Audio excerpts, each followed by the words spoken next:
সপ্তাহের মধ্যে যত দিন রয়েছে তার মধ্যে সবচেয়ে উত্তম দিন হচ্ছে শুক্রবার, জুমার দিন। কেননা এই দিনে আল্লাহ রব্বুল আলামিন হযরত আদম আলাইহিস সালাতু ওয়াস সালামকে সৃষ্টি করেছিলেন। এই দিনে হযরত আদম আলাইহিস সালাতু ওয়াস সালামের জান কবজ করা হয়। এই দিনে হযরত ইসরাফিল আলাইহিস সালাতু ওয়াস সালাম সিংহায় ফুৎকার দিবেন। এই দিনে বিকট আওয়াজ হবে। তাই তো আল্লাহর রাসূল সাল্লাল্লাহু আলাইহি ওয়াসাল্লাম আমাদেরকে নির্দেশ দিয়েছেন যেন আমরা জুমার দিন শুক্রবারে বেশি বেশি দুরূদ পাঠ করি।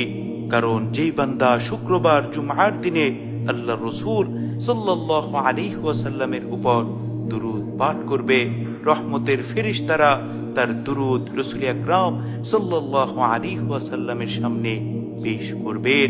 সুবহানাল্লাহ, সুবহানাল্লাহি ওয়া বিহামদিহি, সুবহানাল্লাহিল আযীম।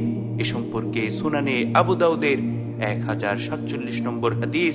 আল্লাহর রাসূলের প্রিয় সাহাবী হযরত আউস ইবনে আউস রাদিয়াল্লাহু আনহু বর্ণনা করেন, রাসূল আকরাম সাল্লাল্লাহু আলাইহি ওয়াসাল্লাম ইরশাদ করেছেন, ইন্না মিন আফদলি আইয়ামিকুম ইয়াউমাল জুমআ, তোমাদের দিনসমূহের মধ্যে সর্বোত্তম দিন হলো জুমার দিন। ফিহি খুলিকা আদম, এই দিনে হযরত আদম আলাইহিস সালাতু ওয়াস সালামকে সৃষ্টি করা হয়। ওয়া ফিহি কুবিদা, এবং এই দিনেই তার জান কবজ করা হয়। ওয়া ফিহি নাফখা, এবং এই দিনেই সিংহায় ফুৎকার দেয়া হবে।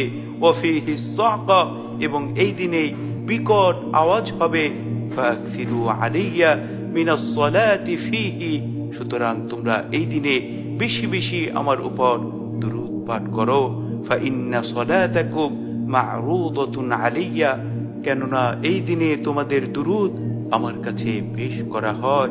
সুবহানাল্লাহ, সুবহানাল্লাহি ওয়া বিহামদিহি, সুবহানাল্লাহিল আযীম।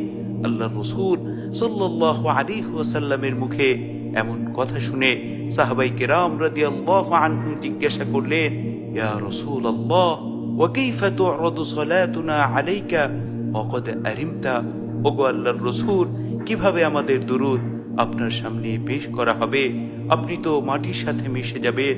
সাহাবীদের এমন প্রশ্নের জবাবে রাসূল আকরাম সাল্লাল্লাহু আলাইহি ওয়াসাল্লাম বলেন, ইন্নাল্লাহা আযযা ওয়া জাল্লা হাররামা আলাল আরদি আজসাদাল আম্বিয়া, মহান সর্বশক্তিমান আল্লাহ নবী রাসূলদের দেহকে মাটির জন্য হারাম করে দিয়েছেন।